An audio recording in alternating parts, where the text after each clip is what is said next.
Question है if 0.01 mole of P4O10 is removed from its 0.1 mole then the remaining molecules of P4O10 will be. अब आपको molecules पूछा है, मोल के terms में वैल्यू दी हुई है, तो आप क्या करोगे, देखो दोनों वैल्यूज मोलिक्यूल में कन्वर्ट कर लो, फिर मोलिक्यूल्स आ जाएंगे। तो आपको मोलिक्यूल्स कैसे निकालते हैं उसका फॉर्मूला पता होना चाहिए, यानी कॉन्सेप्ट। मोलिक्यूल्स कैसे निकालते हैं, मोल इंटू अवोगाड्रो नंबर करके, ठीक है, ऐसे करते हैं। और एक बात ध्यान रखना, मोल में से मोल माइनस कर सकते हो या जोड़ सकते हो, मोलिक्यूल्स में से मोलिक्यूल्स घटा सकते हो, यानी सब्सट्रैक्ट या एडिशन कर सकते हो। ओके, यहां पे आपको दे रखा है P4O10 के 0.1 मोल में से आपको रिमूव करना है 0.01 मोल, ठीक है। तो मोलिक्यूल्स बना लें इनके, तो ये क्या हो जाएगा 0.1 इंटू 6.022 इंटू 10⁻23, इसमें से माइनस कितने मोलिक्यूल्स करना है 0.01 इंटू 6.22 इंटू 10⁻23।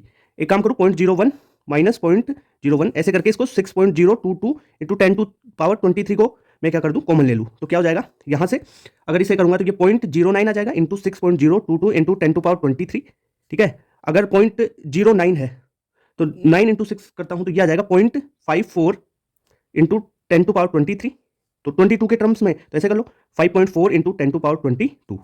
क्लियर बात, तो आपका आंसर ये आ गया। कॉन्सेप्ट क्या ध्यान रखना है आपको भाई, या तो मोल में से मोल रिमूव करके फिर मोलिक्यूल में कन्वर्ट कर लो, या मोलिक्यूल बना के मोलिक्यूल्स में से मोलिक्यूल रिमूव करके डायरेक्ट निकाल लो। क्लियर बात, ओके। तो ऐसे क्वेश्चंस को इस प्रकार सोल्व करोगे आप।